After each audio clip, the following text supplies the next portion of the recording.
네, 안녕하십니까. 지금부터 제4회 저자에게 듣는다 서울대학교 출판문화원 저술 강연을 시작하도록 하겠습니다. 저는 오늘 사회를 맡은 서울대학교 인문대학 고급미술사학과 박사과정생 김준규입니다. 오늘은 한국 온돌의 역사의 저자이신 손기호 선생님을 모시고 강연을 듣도록 하겠습니다. 선생님 안녕하세요. 네, 안녕하세요. 예. 강연에 앞서 간단히 저자 선생님에 대해 소개해 드리도록 하겠습니다. 이 책의 저자이신 손기호 선생님은 서울대학교 인문대학 국사학과에서 학사, 석사, 박사 학위를 받으셨습니다. 한림대학교 사학과 교수를 거쳐 88년도부터 서울대학교 국사학과 교수로 재직하고 계시며 서울대학교 기록원장과 박물관장을 역임하신 바 있습니다. 선생님의 주요 연구 주제는 발해사 연구와 생활사 연구입니다. 연구 초기에는 발해사 연구에 초점을 맞추셨으나 이후 생활사에도 깊은 관심을 가지셨는데 이번에 집필하신 한국 온돌사 연구 역시 이러한 생활사 연구의 일환으로 보시면 됩니다. 온돌사 연구 외에도 2009년부터 2016년도까지 우리 역사 읽기라는 시리즈물로 총 7권의 생활사 관련 단행본을 집필하시기도 하셨는데 기회 되시면 이 책들도 한번 일독해 보시기를 추천드립니다. 강연에 앞서 한 가지 안내 말씀드리도록 하겠습니다. 이 강연이 지금 비대면 강의로 진행되는 만큼 이 시청자분들께서 강연 후에 저자 선생님께 직접적으로 질문을 드리기에는 좀 어려움이 있습니다. 따라서 시청하시면서 궁금하신 점을 언제든지 채팅으로 남겨주시면 제가 취합해서 강연 후에 선생님께 대신해서 질문을 드리도록 하겠습니다. 그러면 손기호 선생님 모시고 강연 들어보도록 하겠습니다. 네. 예, 안녕하십니까. 손기호입니다. 오늘 제가 나의 온돌사 연구라는 제목으로 온돌의 역사가 어떤 의미가 있는가 하는 것을 얘기를 하고자 합니다. 여기 책에 보면은 한국 온돌의 역사를 내기 전에 북방의 고대 온돌에 대해서 먼저 책을 낸 적이 있습니다. 온돌사를 쓰다 보니까 너무나 양이 방대해가지고 도저히 안 되겠어가지고 일부를 정리해서 사전에 냈고, 그리고 나서 17년에 걸려가지고 한국의 온돌의 역사라는 책을 냈습니다. 여기 복차에서 보듯이 온돌이나 취사 난방기구의 종류가 뭔가 하는 것들서부터 시작해서 온돌의 발생을 시작해가지고 조선 후기까지 전 시대를 이제 커버하는 그런 온돌서 책을 쓰게 됐고, 실은 오늘 발표의 주된 주제이기도 하지만은 12장에 보면은 지역성과 계층성이라고 그래서 생활사와 관련된 온돌 자체보다도 온돌이 가지는 역사적인 의미, 생활의 변화, 이런 것들을 오늘은 집중적으로 얘기를 할까 합니다. 그래서 이런 상당히 오랜 기간에 걸쳤기 때문에 여기에 보면은 제가 이걸 얼마 전에 버렸습니다. 자료들을 이제는 정리하고 떠나야 되기 때문에 버렸는데, 그동안에 엑셀 파일로 만든 프린트물들입니다. 수백 건의 발굴 보고서를 총정리해가지고 그것도 저 혼자 정리를 해가지고 흐름을 잡는 과정이 있었기 때문에 17년이라는 세월이 흐르게 됐던 것입니다. 그뿐만 아니라 이 발굴 현장을 가보지 않으면 온돌의 모습을 알 수가 없어요. 이것은 실은 이 책이 쓰고 난 다음에 춘천의 율문이라는 곳에서 발굴했을 때 갔던 곳인데요. 여기 제가 앉아 있는데 양쪽으로 돌들이 있잖아요. 요게 고대의 온돌의 모습입니다. 그래서 이런 식으로 방 한가운데가 아니라 방의 귀퉁이에 일부만 온돌을 놓는 그런 방식이 이제 고대적인 온돌인데, 이걸 현장에 가서 보지 않으면 안 됩니다. 왜 그러냐면은 발굴하는 사람들도 관심을 가지면 자세하게 보고 하지만은 그렇지 않으면은 생략해버리기 때문에 내가 알고자 원하는 것들을 이제 알 수가 없거든요. 그래서 현장을 또 열심히 쫓아다녀야만 되는, 다행히 저는 우리 서울대학교 국사학과 학생으로서는 처음으로 고고학을 부전공을 했습니다. 그래서 이제 발굴을 했기 때문에 현장을 이제 다니는 것을 상당히 많이 관심을 갖게 됐고, 그런 과정에서 고고학 자료를 활용해서 이제 책을 쓰게 됐던 것이죠. 최초 이 책을 쓰면서 부제를 제가 다뤘습니다. 최초의 온돌 통사다. 이거 이상하지 않나 하는 생각을 가질 수도 있을 것 같습니다. 왜 그러냐면은 우리나라에 온돌이 그렇게 꾸준히 사용해 왔는데 온돌 역사가 없다니 이게 어떻게 된 거냐? 근데 온돌 역사가 없어요. 통사가 없어요. 온돌 하나하나에 대한 연구들은 있는데 전체 흐름을 잡은 역사가 없어요. 왜 없느냐? 문헌 기록이 우선 없습니다. 문헌 기록이 없는 이유는 이게 너무나 일상적이기 때문에 기록을 남기질 않아요. 그래서 우리가 일기를 쓸 때 그날의 특별한 일들을 쓰라고 그러지 실제로 이 일기를 통해서 내가 몇 시에 밥을 먹었는지 잘 모르거든요. 그래 보편적인 일들은 기록이 안 남아서 조선시대의 사료가 많다고 하더라도 온돌에 관한 자료들이 거의 없어요. 그러니까 문헌사에서 할 수가 없고, 그런데 다행히 1990년대부터 2010년대까지 한 20년 동안에 우리나라가 개발이 엄청나게 되면서 유적 발굴이 많이 이루어졌습니다. 그래서 현장에서 온돌들이 나오니까 이것을 수습해야 되는데, 이 건축사 하시는 분들은 건축은 잘 하시는데 고고학 발굴 현장을 또 모르시거든요. 그래서 문헌사도 하고 일단은 고고학 자료도 어느 정도 활용할 수 있는 내가 해봐야 되겠다 해서 이제 하게 된 겁니다. 물론 건축학적인 지식은 적지만은 내 나름대로 정리를 할 필요가 있겠다 하는 얘기인데요. 그런데 한옥이란 말을 우리가 많이 쓰는데 한옥이라고 정의를 내릴 때 뭘 가지고 정의를 내냐? 한국에 있는 집? 이거는 한국에 있는 집이 일본이나 중국에 있는 집하고 다른 면들이 있어야만 되거든요. 한옥이라고 정의를 내려면. 그래서 이제 일반적으로 얘기하는 게 한옥의 정의는 온돌 플러스 마루다. 온돌과 마루가 결합된 것이 한옥의 정의로 내리는데, 현대 한옥은 또 온돌 플러스 마루가 아니긴 하죠. 변형이 됐으니까. 근데 전통적인 집에서는 그런데 그런 전통 티피컬한 가장 대표적인 온돌인 조선 후기에 와서야 본격적으로 나타납니다. 그러니까 실은 그게 오래되지 않은 겁니다. 여하튼 한옥 정의의 가장 핵심적인 것은 온돌이다.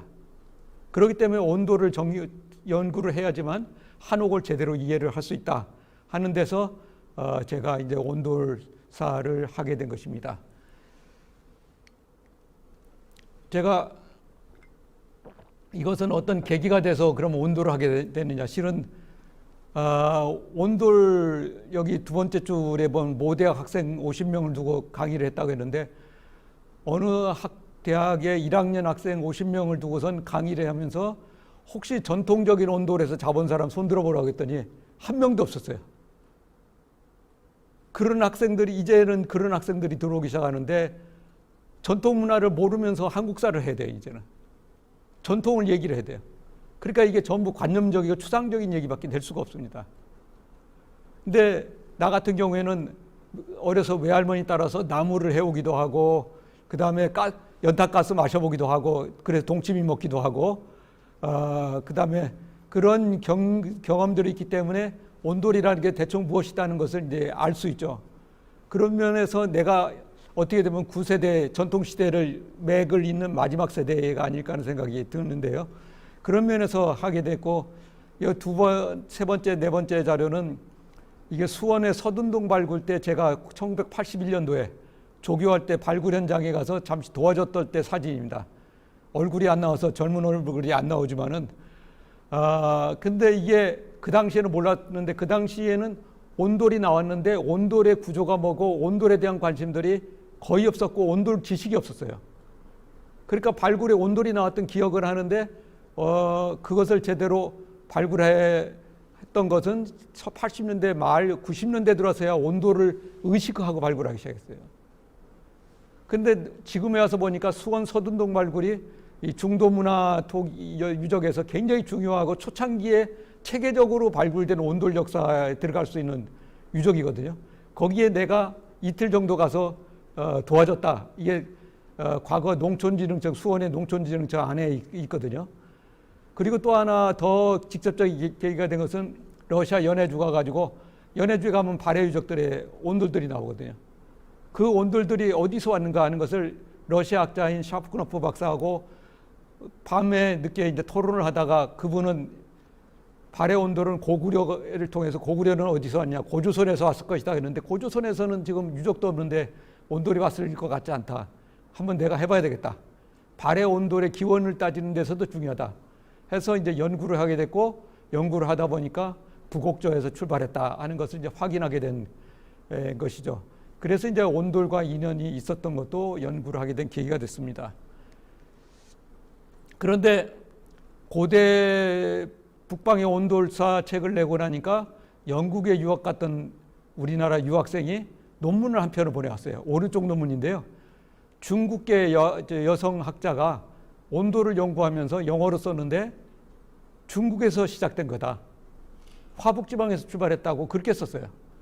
그래서 온돌마저도 중국 것이라는 거죠. 그래서 이제 아마 화가 나가지고 나한테 이제 보낸 것 같습니다. 그래서 온돌사는 완성을 해야 되겠구나 하는 생각을 했는데, 다행히 왼쪽의 자료에 보면은 옥스퍼드 대학에서 나오는 영어 사전이 세계 영어 사전의 표준이 되는 영어 사전인데, 여기에 1982년에 온돌이란 단어가 영어의 단어로 올라가 있어요.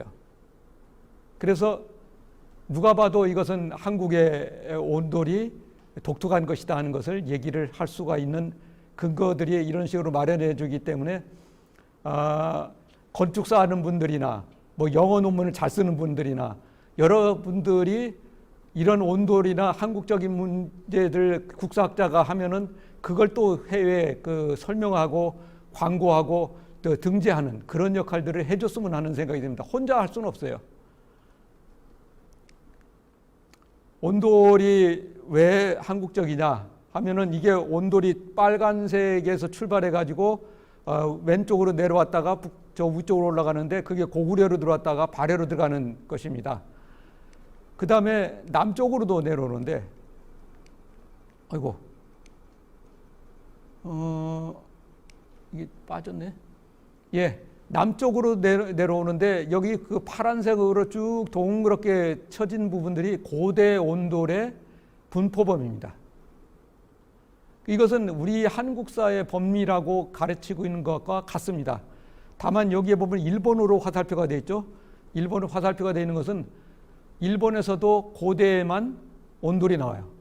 근데 온돌이 나오는데 그건 다 일본 사람들이 사용하지 않은 온돌이기 때문에 한반도에서 넘어간 사람들이 사용하던 온돌로 그 사람들도 모두 인정을 하고 있습니다.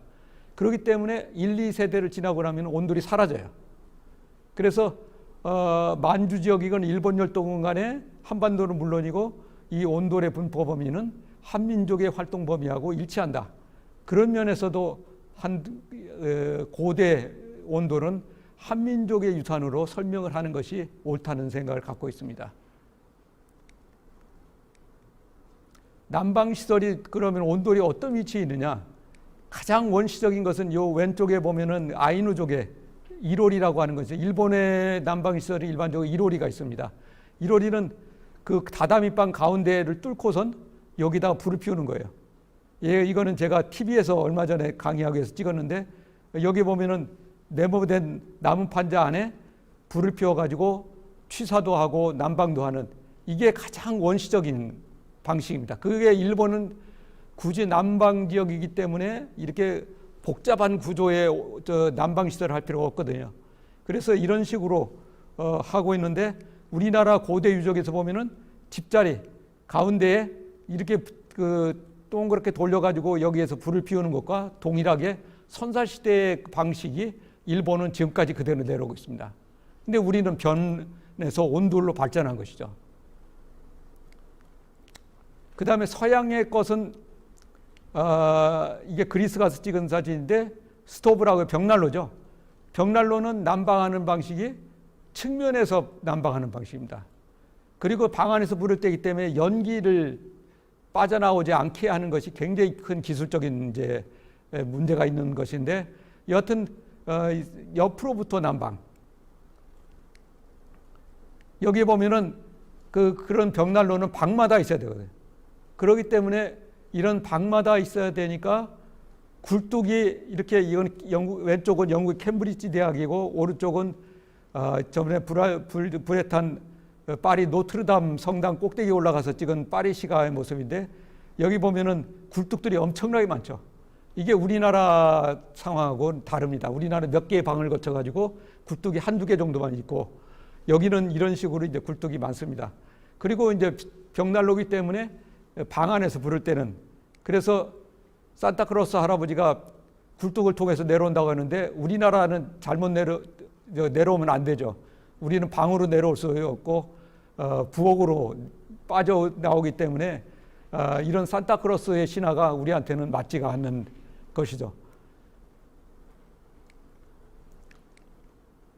그 다음에 이거 제 연구실인데 여기도 마찬가지지만은 위에서부터 난방을 하는 방식으로 이제 점점 변하고 있는데 이게 안 좋은 이유가 뜨거운 공기는 위쪽으로 올라가는데 위에서부터 쏘니까 밑에가 항상 차가워요.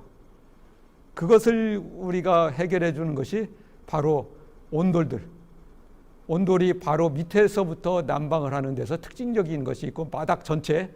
그러니까 밑에서부터 뜨거워져 가지고 위로 올라가니까 온 전체가 방앗간 전체가 따뜻해지는 장점이 있죠.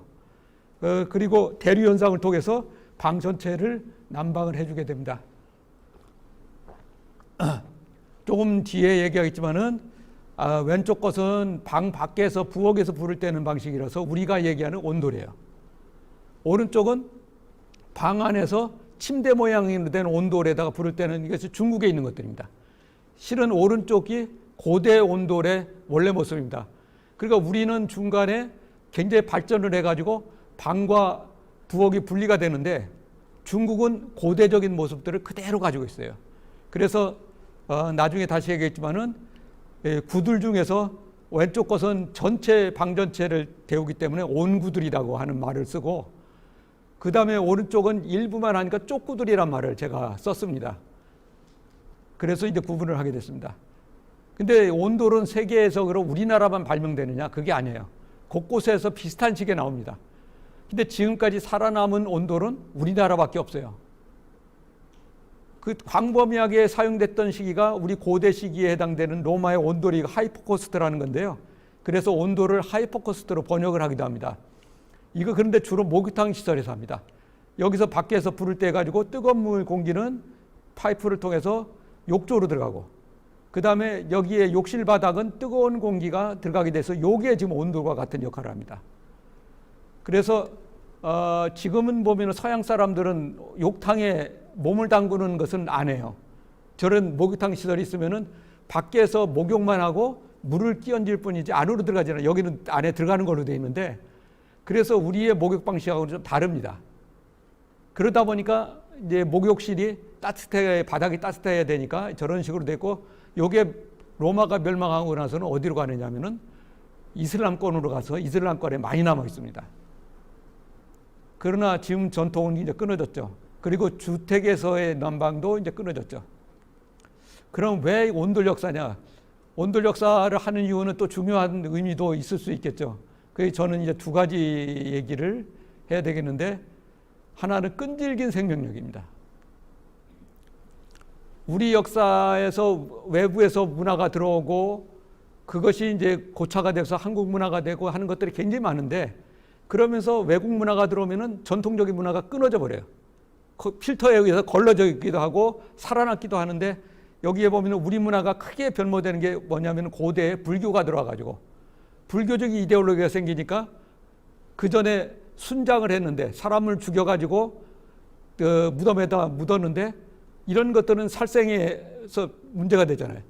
그래서 이제 사라지는 그런 전통들이 나타나고 그 다음 것이 성리학의 이데올로기.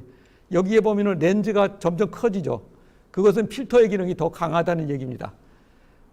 여기에 보면 성리학 때문에 생긴 것이 뭐냐면은 남녀가 균분하게 상속을 하던 것들이 아들, 딸이 구분 않고서 상속을 하고 또 똑같이 제사를 지내던 것들이 장자, 맏아들 중심으로 다 바뀌어버립니다. 조선시대. 이런 것들이 계속 바뀌고 그 다음에 이제 근현대 서양 문화에서 나오는 것들이 뭐냐면은 예를 들어 흰옷 입는 전통들이 있었는데 이것도 한 2000년 가까이 전통이 있는데 지금은 여기 청중들 여기 본 아무도 흰옷 입은 사람이 없습니다. 이제 백이민족이라는 단어가 사라져야만 되는 그런 상황이 됐습니다. 그러니까 색깔을 화려하게 입는 쪽으로 이제 바뀌어버리게 되죠. 그런데 그러면은 고대에 시작해가지고 현재까지 이 세 개의 필터를 다 벗어난 문화가 뭐가 있느냐? 온돌 말고 하나 더 얘기할 수 있는 것이 장례식을 축제처럼 지내는 겁니다. 실은 우리나라 장례식 시골에서 가서 보면은 밤새도록 떠들어줘야 되고 일단 고스톱도 치어야 되고 술도 먹어야 되고 노래도 불러줘야 되고 그래야지 망자가 즐겁게 해서 세상을 떠난다고 하는데 세계에는 그런 방식이 있고 그다음에 조용히 보내는 슬프게 보내는 방식이 있는데 우리나라는 한국과 일본에 없는 아니 중국과 일본과 다른 우리나라에 있는 것은 망자를 즐겁게 하게 보냅니다. 근데 이게 조선시대에 부모님이 돌아가시면 애고애고하고 슬피 울어야 되는데 즐겁게 보내는 것은 안 된단 말이죠. 그래서 정부에서 그렇게 탄압을 했는데도 살아남아가지고 지금까지도 시골에서 떠들썩하게 보내는 방식의 장례식이 있었는데 이제는 장례식장 제도로 바뀌면서 이제는 술도 못 먹게 하고 자꾸 이제 바뀌어 나가죠. 그래 앞으로는 사라질 것 같은데 절대로 사라지지 않을 것이 바로 온돌 문화입니다. 온돌은 고대부터 시작해서 이런 이데올로기하고는 상관없기 때문에 현재까지 살아남았고 여기서 위기가 있었어요. 그 위기가 뭐냐? 아파트입니다. 온돌을 하려면은 큰 돌판 가지고선 돌판 가지고 흙을 발라가지고 하는데 그게 아파트에다가 전부 1층서부터 10몇 층까지 다 돌판 싸면은 하중을 어떻게 견디겠습니까? 그런데 다행히도 이때 파이프가 난방이 그러니까 고래 대신에 파이프에다 뜨거운 물을 보내는 방식의 난방 방식이 도입이 된 겁니다. 그래가지고 이 아쉽게도 그 고래에다가 연탄을 집어넣어가지고 쭉 집어넣고 나무를 불을 떼고 하는 이 방식의 전통적인 방식을 파이프 방식으로 바뀌는 것이 우리 독자적인 아이디어에 의한 것은 아니고 서양의 아이디어가 들어와서 그렇게 됐다고 하는데 일설에 의하면은 우리나라 난방을 보고서 라제트를 보고 나서 우리나라 온도를 본 미국의 건축학자가 라제타를 보고서 저 라제타를 땅에다가 그냥 깔아버리면 되지 않을까 하는 데서도 했다고 시작됐다는 얘기도 듣긴 했는데 확실하게는 제가 모르겠습니다. 그러면서 이제 또 하나는 아파트가 들어오면서 생활이 변화될 만한 것이 또 하나가 있었는데 그게 뭐냐면은 서양식 아파트가 들어오다 보니까 우리가 방바닥에 앉아 생활하는 좌식 생활이 입식 생활로 바뀔 가능성이 있었는데 이것도 완전히 입식으로 바뀌지는 않습니다. 이것은 60년대 온돌이 들어왔을 때 아파트가 들어왔을 때 입식 생활을 하는 것에 대한 캠페인과 관련된 것들입니다. 이게 바로 온수 순환식 바닥 난방이라는 게 아까 파이프식이죠. 이게 이제 지금은 그 옛날에는 쇠 파이프였다가 이게 스케일링 문제가 생기니까 동파이프로 바뀌었다가 또 지금은 플라스틱 PET인가요? 뭐 파이프로 바뀌어가지고 문제가 해결을 하는데 이런 것들이 들어오면서 이제 하중이 해결되는 상황이 있겠죠. 또 하나는 이 모든 문화들이 우리나라 그런 문화들이 중국에서 들어와가지고 고급 문화가 들어온 다음에 이것이 상층에서부터 하층까지 쭉 밑으로 내려오는 하향적인 문화가 일반적인데 온돌 문화는 우리가 흔히 말하는 민족 문화다, 서민 문화였습니다. 그러다가 마지막에 왕한테 올라가요. 그래서 가장 민족적인, 가장 한국적인 문화라고 할 수 있는데요.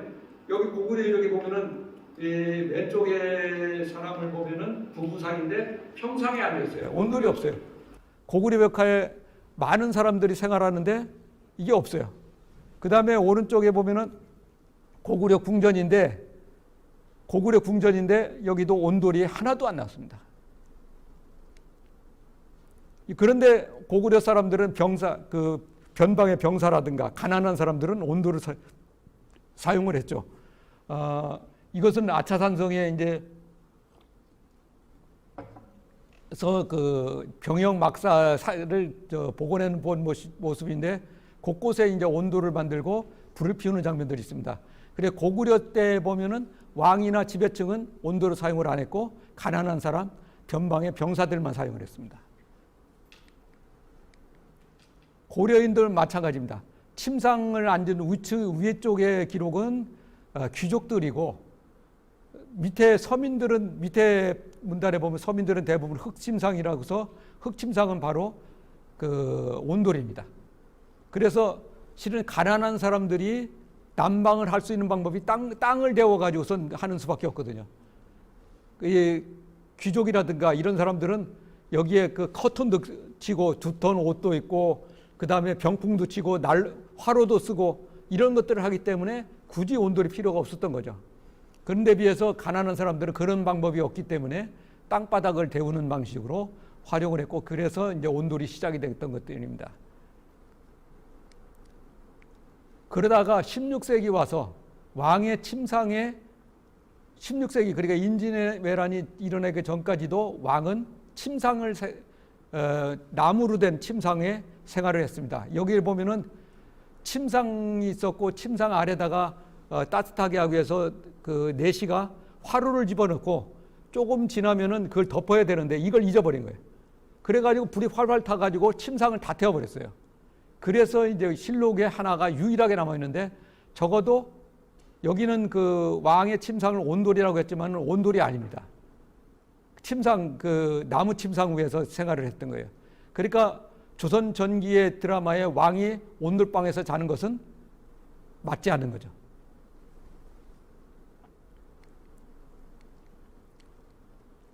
그래서 상류층의 경우에는 어떤 데 온돌이 있느냐? 노인과 환자를 위한 온돌이었습니다.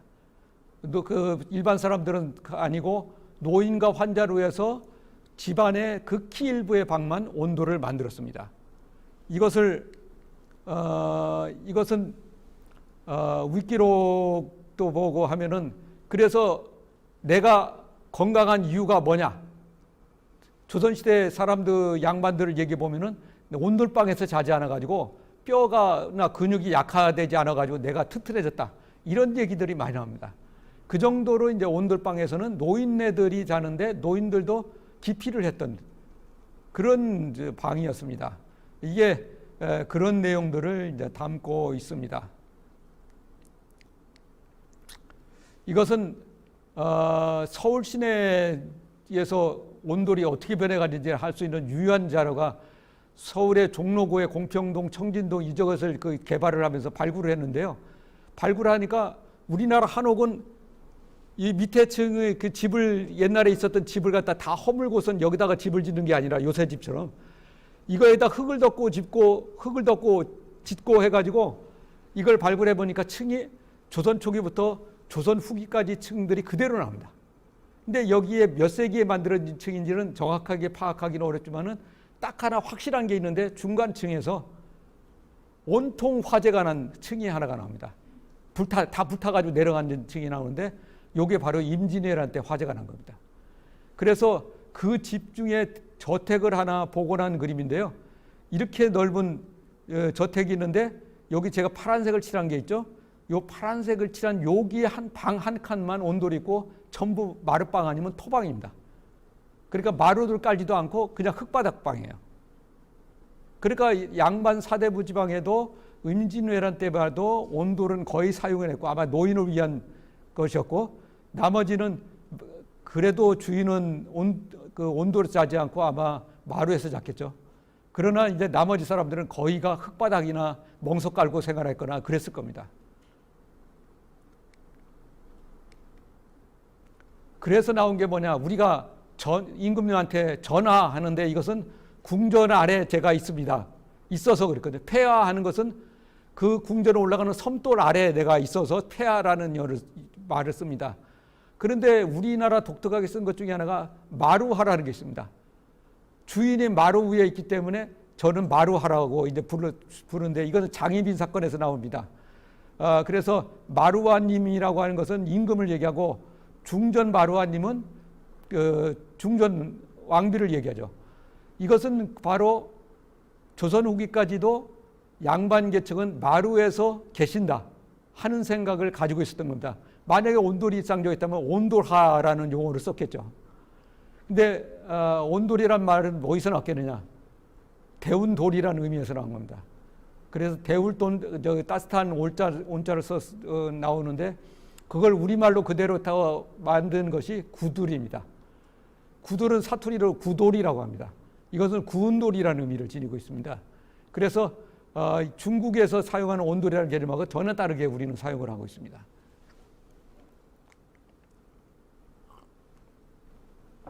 그런 온돌들이 이제 19세 조선 후기에 와서 왕까지 올라가는데, 그렇게 올라가는 이유 중에 하나는 아마 기후적인 요인도 있었던 것 같습니다.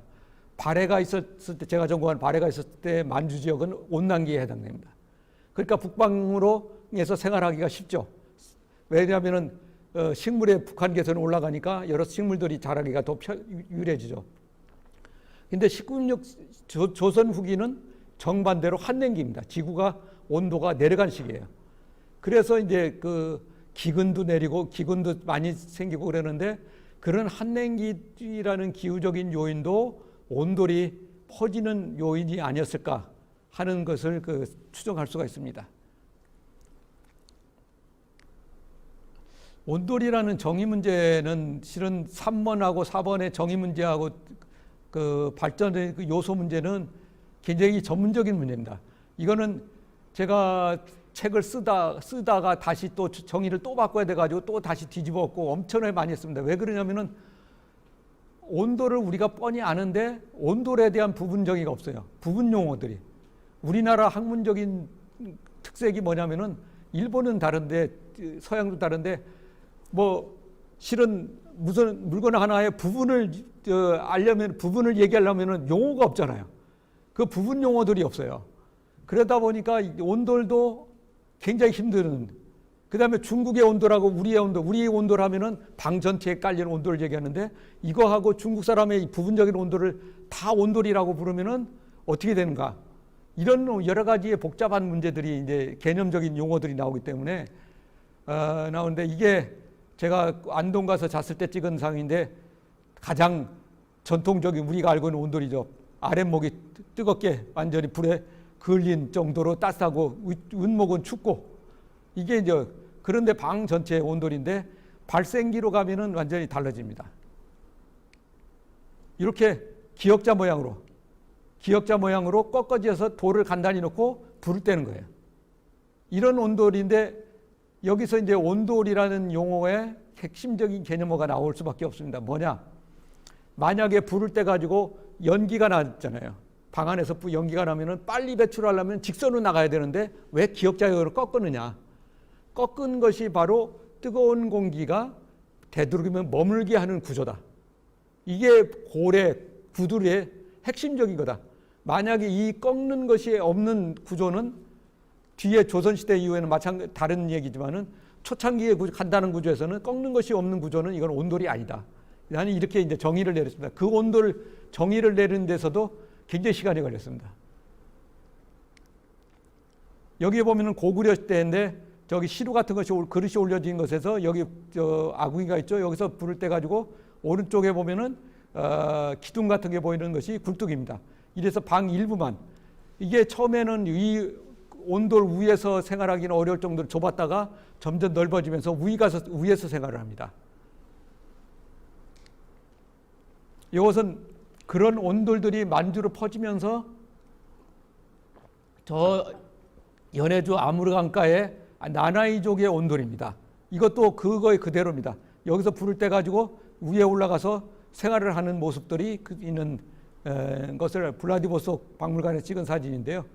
이런 식의 온돌들이 이제 우리나라 밖에서는 다 이런 온돌을 지금 쓰고 있어요.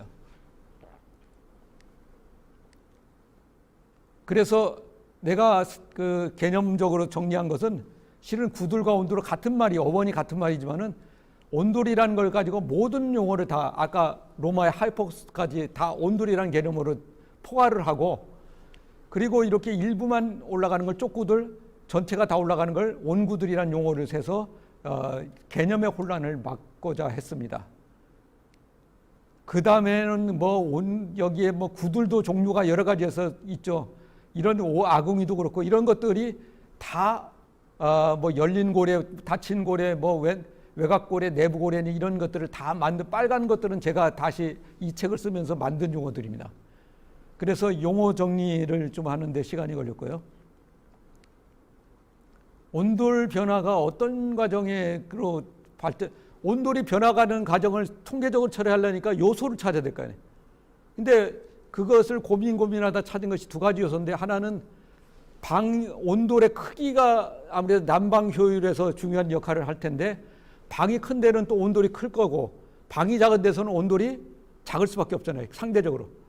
그러니까 방에 비례해서 온돌의 효율성을 나타내는 요소가 뭘까 해서 이제 만든 요소가 이게 이제 여기 보면은 그 춘천에서 발굴된 온돌인데 여기서 불을 때 가지고 여기에서 굴뚝으로 나가요. 나머지는 그냥 흙바닥이에요. 이런 데서 나오는데 이걸 가지고 본 것이 뭐냐? 이게 일자형으로 된 온돌이 있고 기역자형으로 된 게 있고 요게 디귿자형으로 된 게 있고 아예 돌아가지고 미음자형으로 된 것도 있다. 그러니까 평면 형태의 구조. 또 하나는 요게 고래가 하나가 있는 거, 두 개가 있는 거, 세 개가 있는 거, 네 개가 있는 거 이런 식으로 되니까 그거에 따라 넓이의 요소가 되고 요 기역자, 니역자, 디귿자는 길이의 요소가 되니까 요 두 가지 요소를 가지고 통계를 내자 해가지고 조선시대까지 이 통계를 냈던 겁니다. 그래서 여기 이것은 그 경상도에서 독특하게 발달되다가 금방 사라진 것인데요. 진흙으로 쌓아가지고 만듭니다. 아주 작게.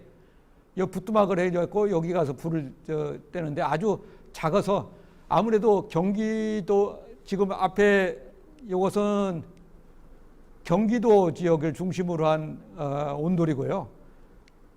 요거는 경상도 서부 지역을 중심으로 한 온돌인데 경상도는 아무래도 경기도 지역보다는 덜 춥기 때문에 금방 사라집니다.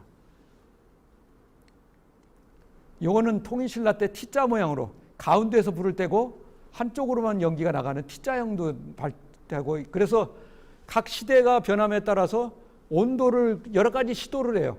그랬다가 이게 안 맞으면 버리고 다른 유형으로 바뀌고 해서 바뀝니다.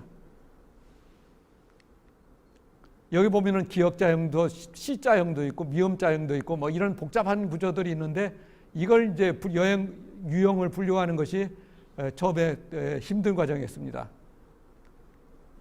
그리고 뭐 평면이 기역자형에서 어떻게 변하는가 하는 거 하고 고래수가 변하는 것인데 이건 학문적이니까 이렇게 해서 통계표를 냈다 하는 것 정도만 이해를 해주시면 될 것 같습니다. 제가 온돌사의 구조적인 면을 얘기하는 것은 3번과 4번이고 실은 이게 학문적인 문제인데 제가 온돌사를 생활사라는 측면에서 시작을 했기 때문에 실은 아까 얘기한 대로 온돌이 조선 후기에 와서 상류층에 퍼졌으니까 상류층의 생활 모습이 바뀌지 않았을까? 그 생활상의 변화. 그러니까 다시 말하면 온돌을 생활사라는 영역에서 어떻게 다룰 것이야. 이게 이제 여러분들한테는 오히려 관심 있는 대상이 되지 않을까 하는 생각이 듭니다. 서양인의 경험에 보면 온돌이 여기 보면은 일종의 그 고래는 관으로 만든 일종의 화덕에서 감자 대신에 사람을 굽는다. 서양 사람들은 감자하고 빵이 주식이잖아요. 그러니까 이 온돌에 뜨거뜨거한 걸 보고선 얘기하는 게 감자 대신에 빵을 굽는다. 아니 사람을 굽는다. 밑에는 빵처럼 구워진다. 해가지고 서양 사람들은 이 한국 사람들을 갖다가 이 빵처럼 구워지는 사람들, 그 다음에 이 감자처럼 구워지는 사람들로 이런 식으로 표현을 하고 있습니다. 그 다음에 이사빌라 버드 비숍 여사가 19세기 말에 우리나라를 여행하면서 찍은 여행기에 보면은 여름에도 여기 보면은 섭씨 33도 정도가 평균 온도이고 자주 35.5도까지 올라간다고 했어요. 그리고 여름에도 이래요. 왜 그러냐면은 옛날에 사람이 자는데 그만 온도를 떼는 것이 아니고 여름에도 비가 오거나 으스스하면 습기가 많으면 온도를 떼기도 하는데 또 하나는 소죽을 끓이거나 소를 먹이는 것을 이제 끓이거든요. 그러면 어쩔 수 없이 야외에서 끓이기도 하지만은 이 여름에도 뜨끈뜨끈해져요. 그러니까 이걸 서양 사람들이 견디기가 어렵죠. 그래서 여기 보면은 최대가 39도까지 올라갔. 이걸 한국 사람들은 지지다시피 해서 좋아하는 걸 좋아하는데 서양 사람들은 괴롭기 그지없죠. 이런 기록들이 이제 많이 나옵니다. 한국 사람들 전기장판은 필수입니다. 어디를 가나 추워서 저 같은 경우는 추위를 많이 타서 그런지 외국 나갈 때 전기장판 집사람도 전기장판 많이 가지고 갑니다. 이게 남쪽으로 갈수록 더 추워요. 왜냐하면 난방시설이 없어요. 한절기에. 그래가지고 이집트 가서도 너무 추워가지고 이집트란 나라에 가서도 너무 추워가지고서 고생한 적이 있어서 이제 항상 해외에 나갈 때는 장판을 갖고 나갈 정도인데 그 다음에 우리나라 따뜻한 걸 좋아해가지고 엉덩이가 따뜻해야만 되니까 지하철 난방 들어오는 거, 버스 요새는 버스 정류장도 난방이 들어오더라고요. 그거는 그리고 비대도 따뜻하게 데우는 거, 이런 것들이 다 한국적인 현상들입니다.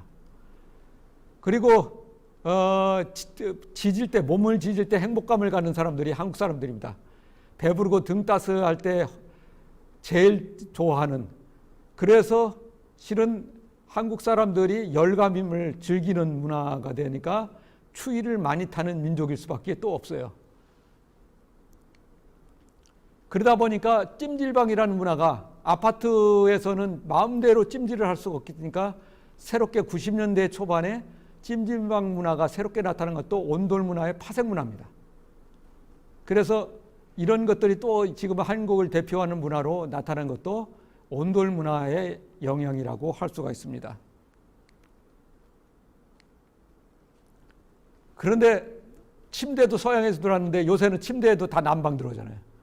이런 돌침대까지 또는 흙침대까지도 난방이 들어오는데, 이것이 이제 아파트 생활을 하면서 침대 생활하는 건 입식 생활이란 말이죠. 그러면서도 이제 난방이 들어오는 문화, 이런 것도 나오는데, 제가 신문에서 본 건데, 러시아 가서 우리나라 돌침대를 팔다가 완전히 망한 사례가 있다고 합니다. 그게 생활사가 왜 중요하냐면은 그 지역의 생활사를 우리가 알아야만 되는 것, 생활상을 알아야만 되는데, 러시아 사람들은 돌 위에 사람이 올라가는 건 죽은 사람만 올라간다는 관념이 있답니다. 그러니 돌침대에 올라가려고 하겠습니까?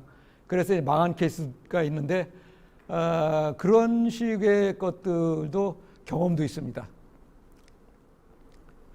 바로 온돌 생활을 하면서 좌식 생활이 고착이 됩니다.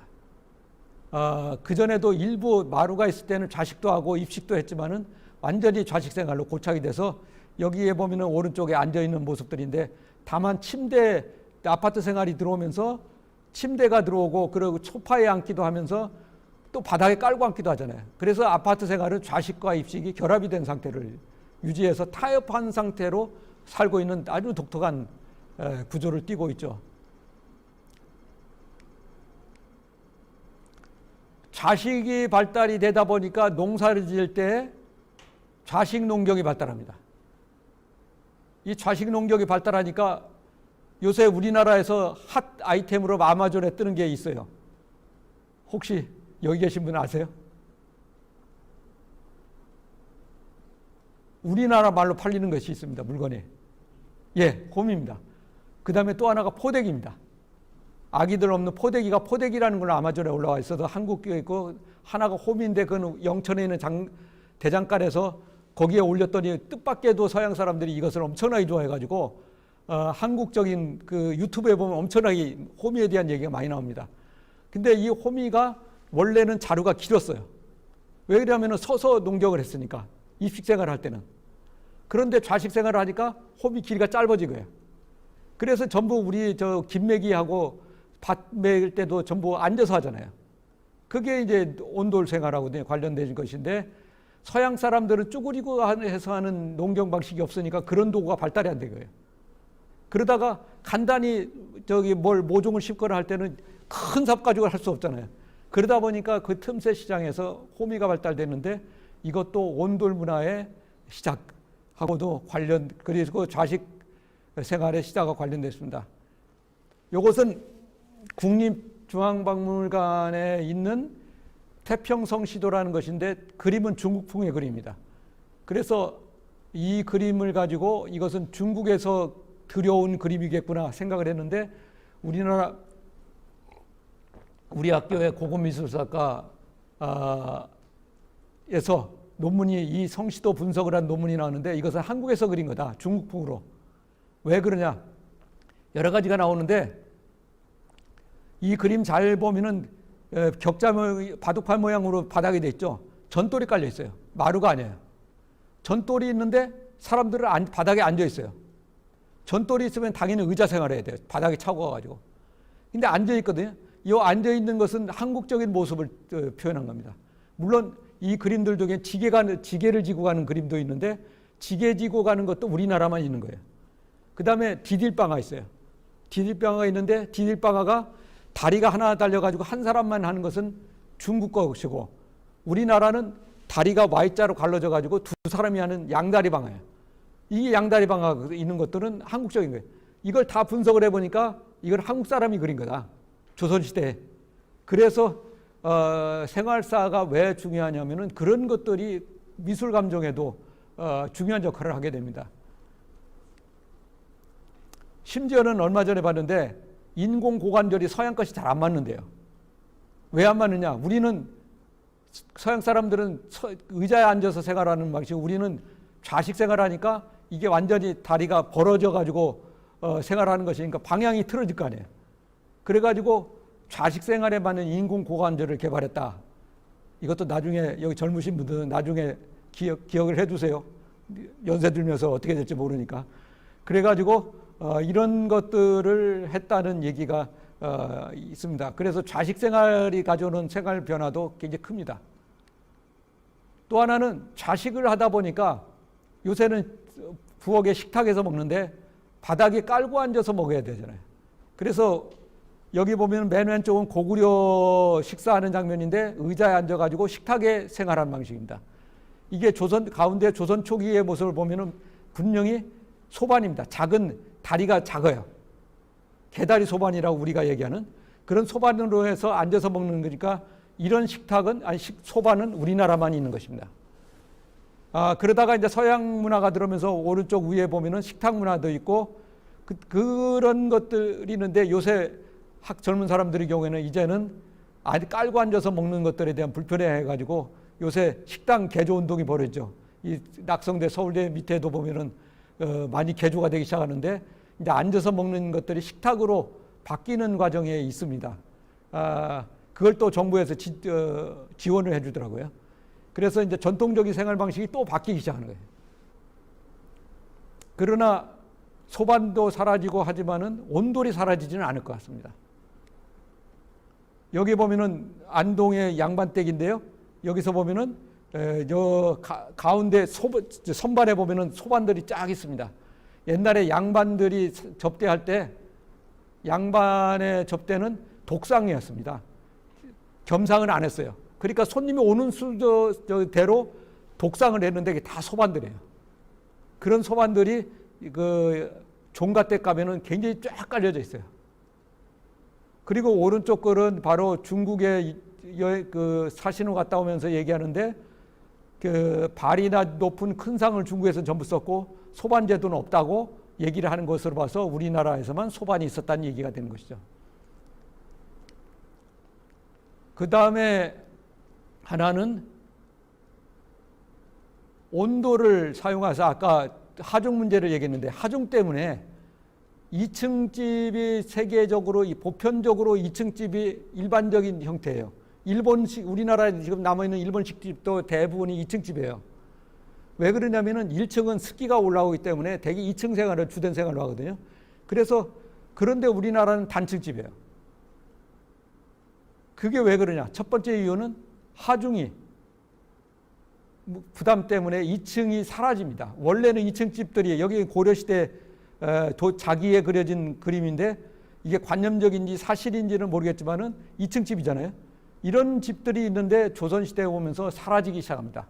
하중 때문에 2층에다가 온도를 놓을 수 없으니까 1층으로, 또 하나는 1층에다가 온도를 놓으니까 습기가 올라오는 거 다 막을 수가 있어요. 그래서 우리나라는 2층 건물 이상의 층루 건물이 없다. 사라진다 하는 겁니다. 여기에 유일하게 지금 2층 건물이 남아있는 것이 덕수궁의 서거당입니다. 인목대비가 유폐됐던 곳인데 이게 조선 전기적인 모습을 띈 건물이에요. 그래서 조선 전기에도 2층 건물이 있었다는 걸 알 수 있고, 오른쪽은 개경도인데요. 여기 동그랗게 빨갛게 된 맨 앞에 앞줄에 있는 걸 보면은 측면에서 보면은 2층 집이라는 걸 알 수 있습니다. 그래서 2층 집이 완전히 사라진 건 아니지만 거의 사라지고 단층 집 중심으로만 나타나게 됩니다. 또 하나는 연료 부족과 민둥산 문제입니다. 이게 여기 보면 이산저산 다 잡아먹고 어흥하는 것은 이런 수수께끼가 있습니다. 혹시 아세요? 여기 계신 분들이요? 이산저산 다 잡아먹고 어흥하고 있는 아궁이입니다. 아궁이에 딸감 다 잡아먹고 아직도 입 벌리고 있는, 그래서 그런 정도로 조선 후기에 이 딸감의 소비량이 엄청나게 많아지니까 조선 후기 그 온돌방들이 정말 콧구멍만 해요. 요 연료를 적게 떼기 위해서. 그래서 이거는 진도에 있는 울림산방의 사진인데, 여기 보면은 저 창문도 작고 출입문도 엄청나게 작고 방도 작고 이런 식의 것이 있고, 그래도 이제 서울의 상류층까지 전부 온도를 사용하다 보면 어떤 상황이 되느냐, 산이 황폐해지기 시작한 거예요. 이걸 보면 근대 시기의 사진입니다. 이게 북한산 쪽인데요. 북한산의 그 문 뒷째 보면은 나무가 하나도 없습니다. 이건 또 보면은 여기에 농부들 농사 지는데 뒤에 나무가 하나도 없어요. 이게 바로 저 근대 대도시 주변에 황폐화된 민둥산의 모습들입니다. 이런 것들이 현상이 나타나니까 이게 이렇게 되면 어떻게 되느냐? 홍수가 오면 전부 깎여 날아가고, 또 홍수가 그 대규모로 나타나니까 농사가 안 될 수밖에 없죠. 그래서 이런 문제들이 발생을 하게 되는 단점들이 있습니다. 이게 청계천의 준천 문제인데요. 청계천을 얼마 전에 준설해 가지고 고가도로 없애고 저기 청계천을 복원했는데, 청계천이 조선시대 초기부터 있었지만은 이 청계천의 준설 문제가 두드러진 것은 18세기 와서 영조 때 와서야 나타납니다. 그 전까지는 아무런 문제가 없었는데 이때부터 나타나기 시작해요. 그게 뭐냐면 조선 후기에 와서 상류층까지 온돌이 확 퍼져나가면서 이게 민둥산이 확 엄청나게 늘어났고, 그러다 보니까 토사가 밀려 내려와 가지고 개천을 막는 거예요. 그래서 영조 때만 해도 3년에 한 번씩 개천을 준설하라고 돼 있는데, 이게 고종 때면 1년에 한 번씩으로 바뀌어요. 그 정도로 황폐화가 빨라졌다는 걸 간접적으로 우리가 알 수 있어요. 그런데 우리나라는 다행히도 지금은 산이 우거졌죠. 우거진 이유가 60년대, 70년대 나무 떼던 데서 연탄으로 연료가 전환이 됐기 때문에 더 이상 나무를 할 필요가 없게 된 거예요. 근데 북한은 연료 전환을 하지를 못해요. 그래서 이거는 고구려 덕흥리 고분인데요. 요 주변만 나무가 있고 여기 마을이 있는데 산 꼭대기까지 나무가 없어요. 이게 이제 앞으로 큰 문제인데, 농사 짓는데 다 쓸려 내려가요. 그뿐만 아니라 앞으로 문제가, 여기 고고학자가 있는데 고고학에서 또 문제가 되는 부분이 표토가 다 쓸려 내려가니까 유적이 남질 않아요, 위에. 그래가지고 개성공단 발굴할 때 참교했던 사람 얘기를 들어보니까 청자편들이나 유물들이 다 어디가 있느냐, 능선에는 다 깎여서 없고 전부 개울에 쌓여 있더라고요. 이거는 별로 의미가 없거든요. 발굴해도 다 흩어져 버린 거니까. 그런 상황에 있습니다. 그래서 빨리 북한도 연료 전환을 해줘야지 통일돼서 유적 발굴할 것이 남을 것 같다는 생각이 듭니다. 그런데 온돌은 이게 따뜻한 거 한번 맛들이면 벗어나지 못하거든요. 이게 중독이거든요. 근데 영국에도 온돌이 퍼지기 시작해요. 그래서 이게 보면은 영국의 런던이 카페트 걷고 온돌이 확산된다고 하는데, 요거는 오른쪽에 위에 건물은 제가 2013년도에 영국에 그 연구년으로 가 있을 때 캠브리지 대학의 숙소입니다. 숙소인데 얼마나 다행이게도 이 영국이 으슬으슬한 걸로 유명한데 온돌방으로, 온돌집이에요. 최근에 새로 생겨가지고. 이게 근데 아쉽게도 우리나라 온돌이 그 기술이 가는 것이 아니라 핀란드 회사가 장사를 하고 있더라고요. 그래서 빨리 우리나라 온돌도 세계문화유산 만들고, 그 다음에 온돌의 표준화, 김치도 표준화 시켰으니까 국제 표준화, 온도도 표준화 시켜가지고 우리 것으로 만들어야 되는데 이런 작업들이 안 되고 있습니다. 그 영국에서는 경험들이 없기 때문에 이거 쇠파이프로 한대요. 그러니까 옛날에 우리가 시행착오를 겪었던 거기에 뭐 여기는 또 영국에는 석회석이 많잖아요. 이런 것들 다 끼다 보면 몇 년 못 가거든요. 이런 것들을 우리가 노하우를 해줘야 되는데 이런 것은 내가 가서 장사를 할 수 없잖아요. 이 건축학하는 사람들이나 이런 분들이 그런 걸 인식을 해줘야 되는 생각입니다. 혹시 이 유튜브를 보시고 그런 생각을 가지시면은 좀 열심히 해주시기 바랍니다. 그래서 제가 책으로 내면서 마지막으로 결론을 낸 게 뭔가 그래도 온도사를 썼으니까 결론 부분에다 써야 되지 않겠느냐 하는 생각을 하다가 떠오른 것이 바로 고대에서부터 시작해서 지금까지 살아남은 유일한 문화가 온돌이 아니냐. 근데 우리는 흔히 온돌 얘기를 안 하고 백이민족, 흰옷 입은 민족만 하는데 해방 이후에는 흰옷은 사라졌다. 이제 백이민족은 폐지해야 된다 하는 생각을 갖는 거죠. 그래서 백이민족을 폐지하고 이제 우리는 온돌민족이라는 용어를 쓰자. 지금 귀뚜라미 보일러 특정 상표로 얘기되는지 모르겠지만 그런 보일러들이 중국에 광고가 되어 있고 그 상해 지방이나 이런 데도 고급 아파트에는 다 보일러들이 들어가거든요. 그래서 그런 확산되는 과정에 있는데 한국 것이라는 것을 드러낼 필요가 있다. 그래서 이제 생활사의 측면에서 이것은 굉장히 중요한 문제들입니다. 그래서 K-팝이니 K-한류니 하는데 K-문화도 컬처도 얘기하는데 그런 하나의 요소들도 역사학자들이 만들어 가야 되지 않을까. 제시해 줘야 되고 그걸 다른 사람들이 활용을 해서 풍부하게 만들어야 되는, 노래만이 아니고 또 다른 요소만이 아니고 역사학자들이 여기에 보완을 해주고 제시해 줘야 될 것도 역사학자의 사명이 아니냐는 생각을 가지고 있습니다. 그런 데서 제가 생활사에 관심을 갖는 이유가 한국적인 것 찾는 작업들을 했기 때문에 그렇습니다.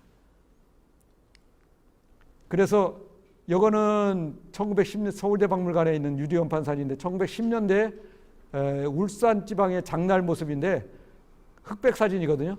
근데 이거 칼라로 찍어도 다 흰색일 겁니다. 백이민족이에요. 이런 색인데 지금은 다 사라져 버렸거든요.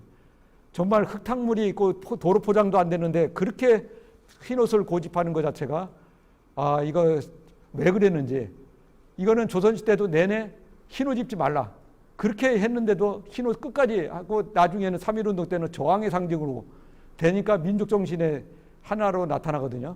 근데 이제는 사라졌기 때문에 이제는 백이민족 대신에 온돌민족으로 써야 되겠다는 생각을 마지막 결론으로서 얘기를 하고자 합니다. 지금까지 들어주셔서 감사합니다. 이제 질의응답 시간을 가지도록 하겠습니다.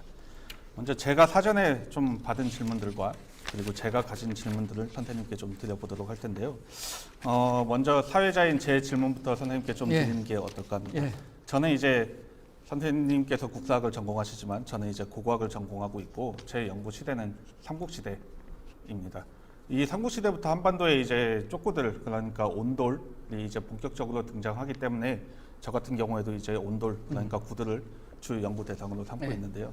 근데 이처럼 이제 고고학에서도 구들을 주 연구 대상을 거의 주거지를 연구하는 사람들은 거의 구들을 필수적으로 연구를 해야 되는 입장입니다.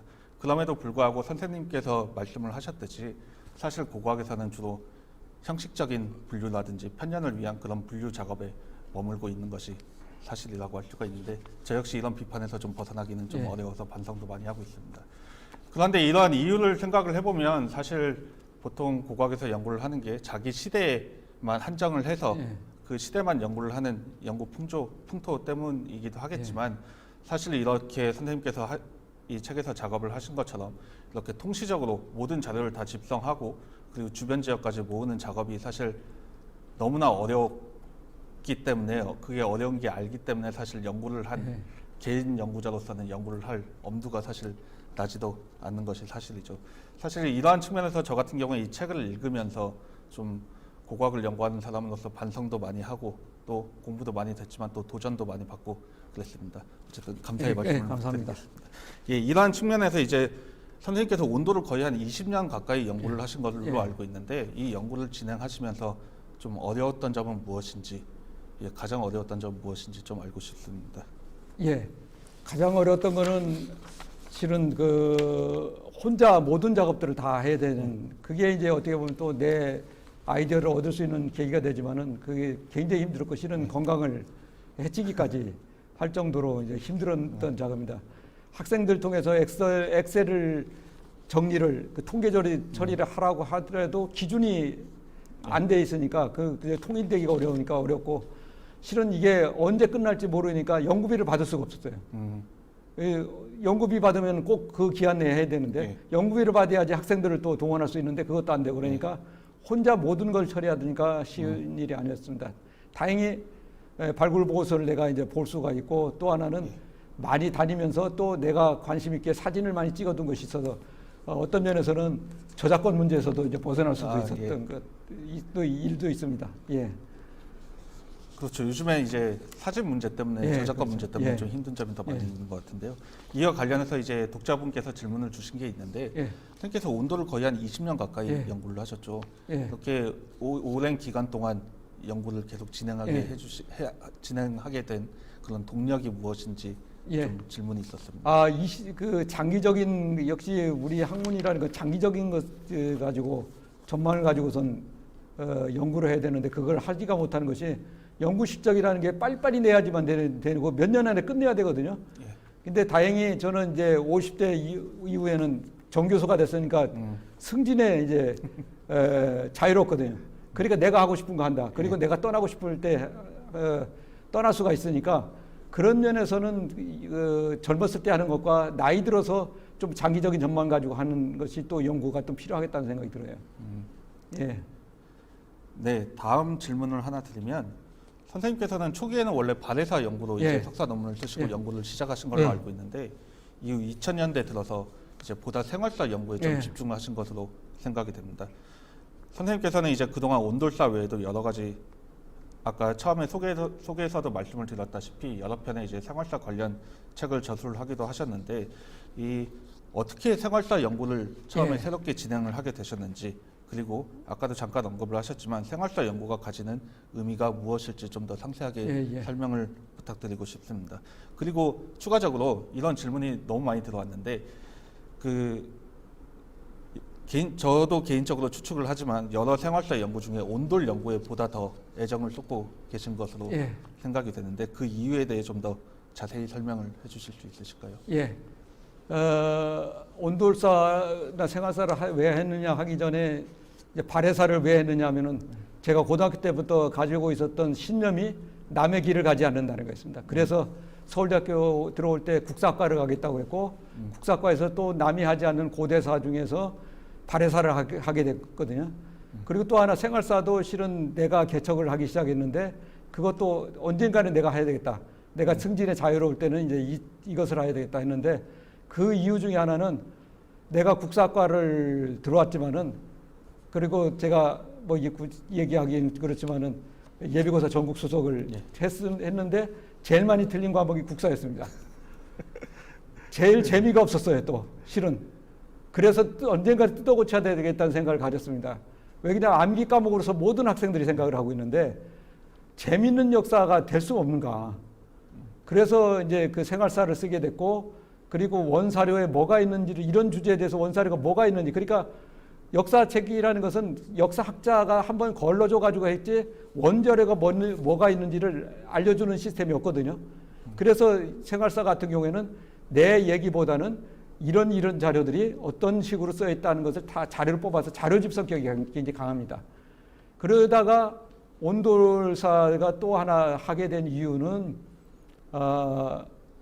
고고학 자료를 이제 활용해서 확장할 수 있기 때문에 온돌사라고 아까 온돌에 대한 이념을 얘기를 했는데 그런 이유도 있는데 어떻게 보면 한국 온돌의 역사책을 제가 제일 더 애정을 갖게 된 이유는 발해사는 나를 이해해 주는 사람이 거의 없어요. 연구자가 적기 때문에. 근데 온돌사는 이거는 온돌은 모든 사람들이 나하고 가까이 있는 거 아니야? 하는 생각을 가질 수가 있는데 그럼에도 불구하고 온돌사 책이 온돌 통사가 정리가 안 되는 것을 내가 정리를 했기 때문에 그리고 아까 얘기한 대로 K온돌도 할 수 있는 그런 식이기 때문에 어떻게 보면 역사의 학에 기여하는 바는 더 클 수도 있겠다는 생각도 듭니다. 물론 두 가지 다 애착을 가지고 있지만은 발해 애착을 안 가진 건 아니에요.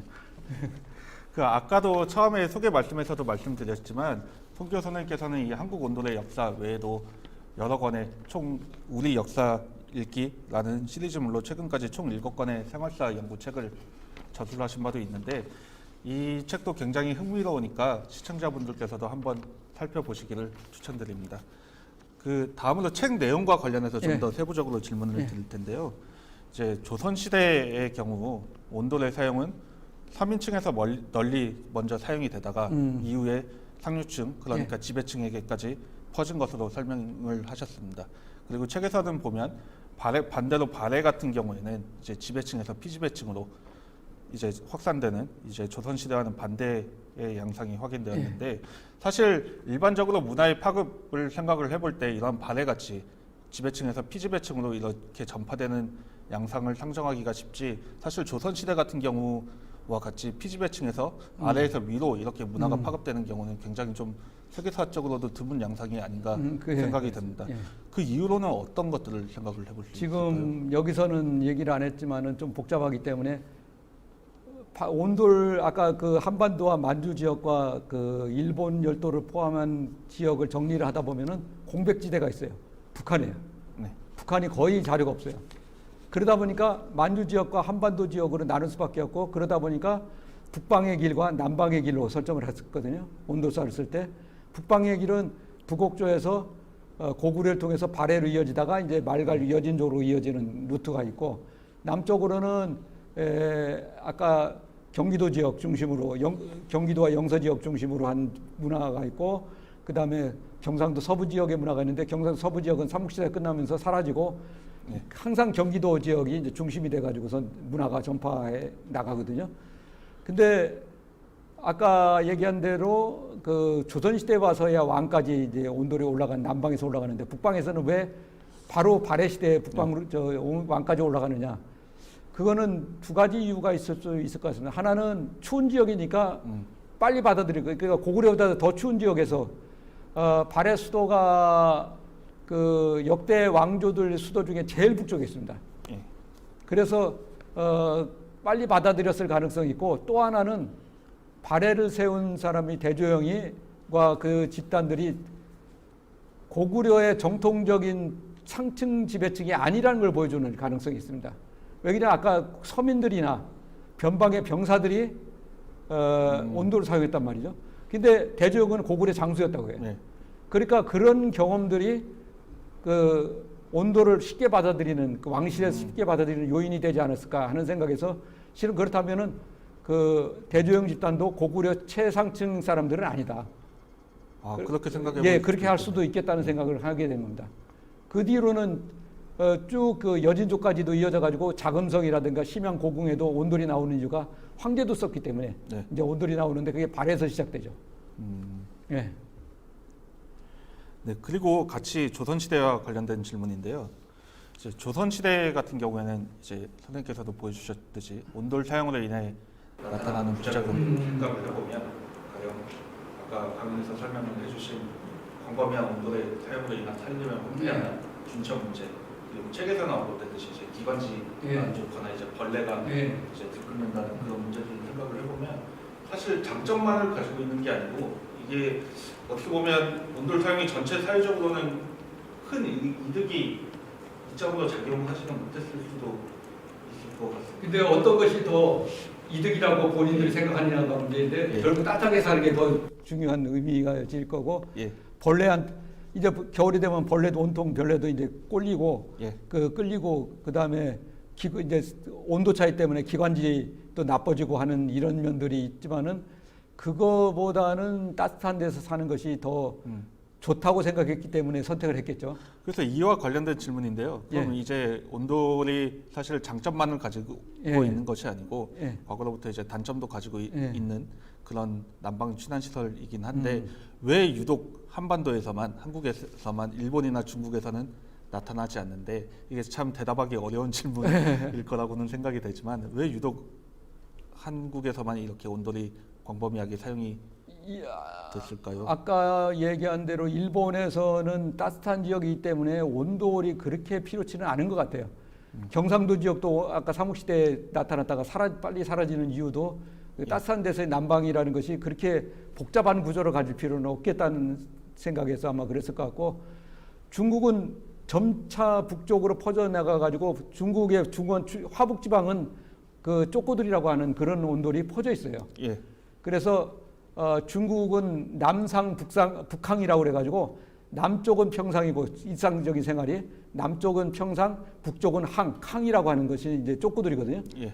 그런 생활이 보편화되고 그런 공식적인 단어가 있습니다.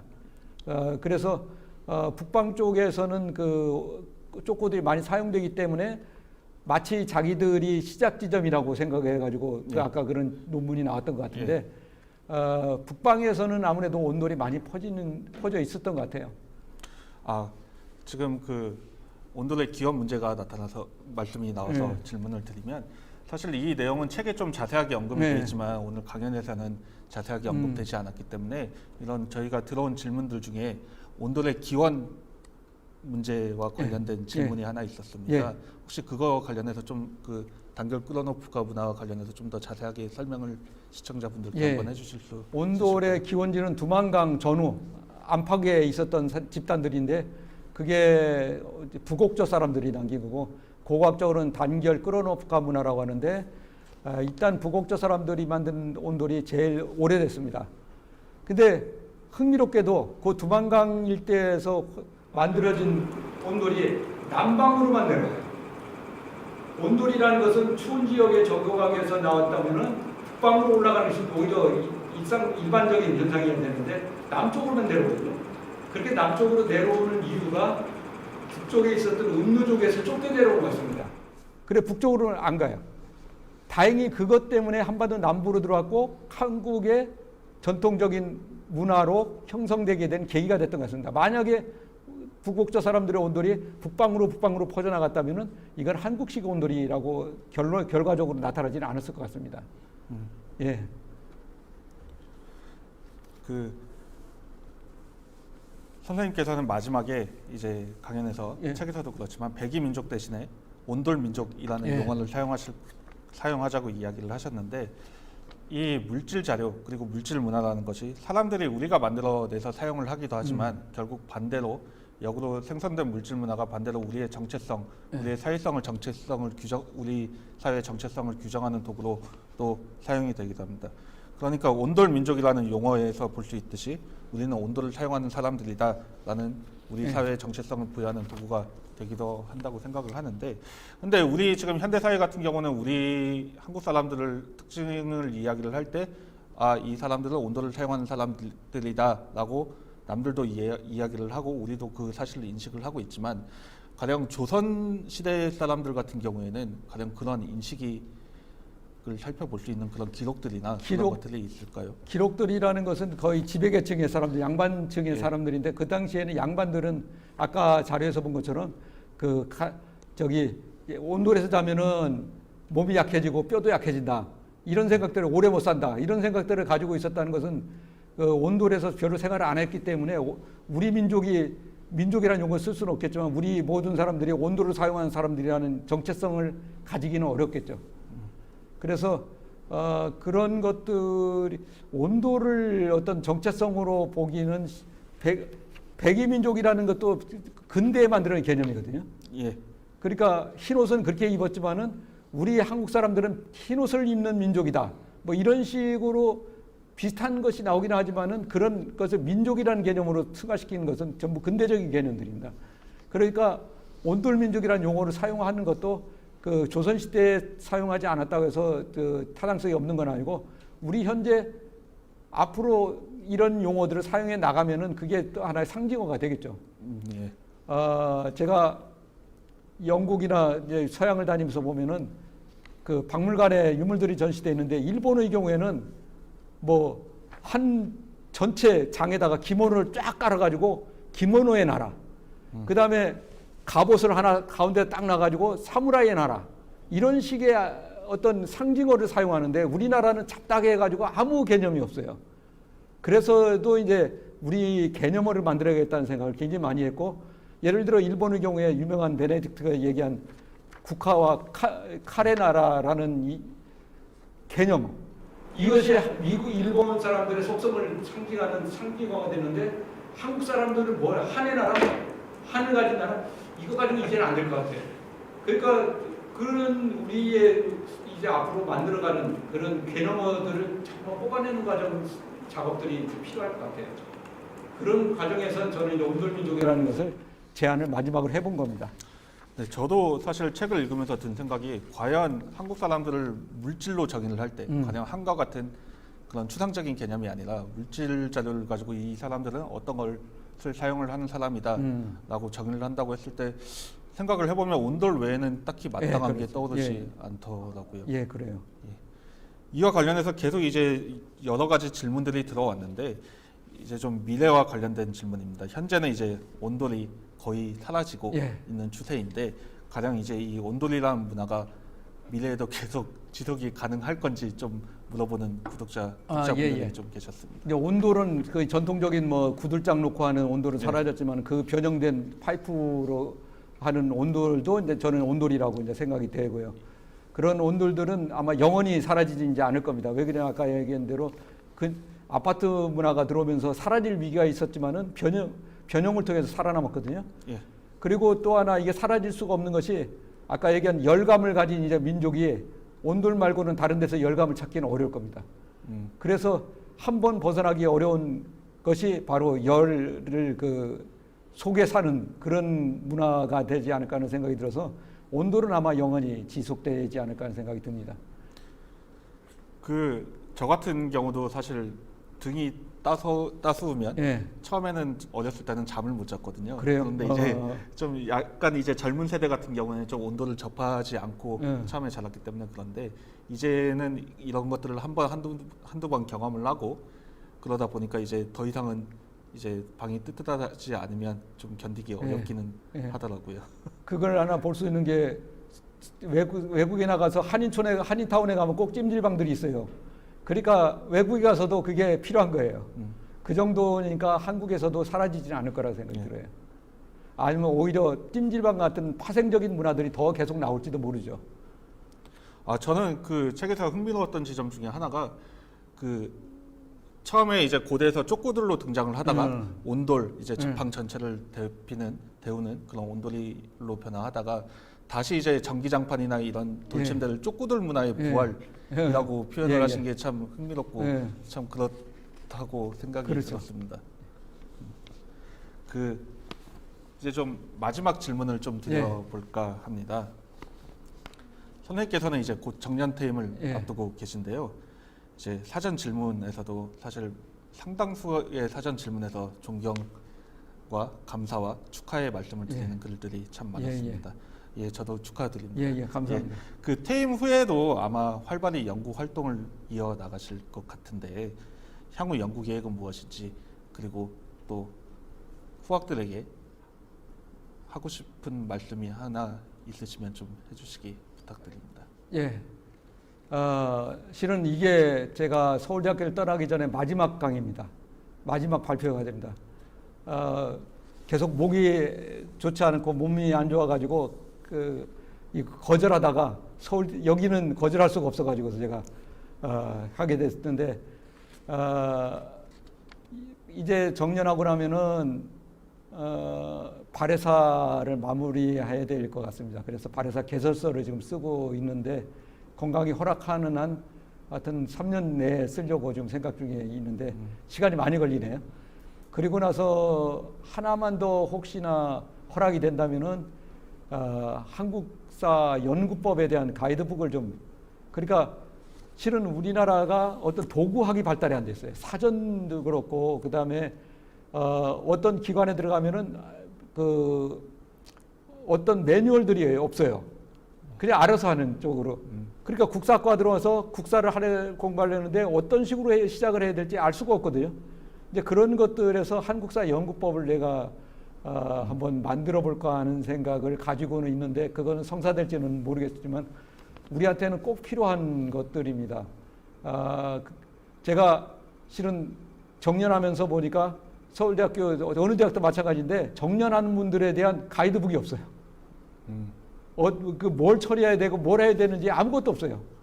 그런 것들이 지금 우리나라에서 알아서 하는 문화가 있어가지고 이것을 좀 바꿔봐야 되겠다는 생각이 드는데 나는 이제 정년하니까 그런데 다른 분들도 좀 그런 것들에 관심을 가져주시기 바랍니다. 매뉴얼이 있어야지 이게 시행착오를 계속 반복하지 않을 겁니다. 세대를 거쳐가면서 그런 작업을 할 생각입니다. 네, 좋은 말씀 감사드립니다. 이것으로 오늘 저술 강연은 마치도록 할 텐데요. 비록 비대면 강연이기 때문에 소리는 전해지지 않겠지만 오늘 흥미로운 강연, 재밌는 강연, 유익한 강연을 해주신 송기호 선생님께 화면 너머에서도 뜨거운 박수 한번 부탁드리겠습니다. 네, 선생님 오늘 감사합니다. 예. 수고했습니다.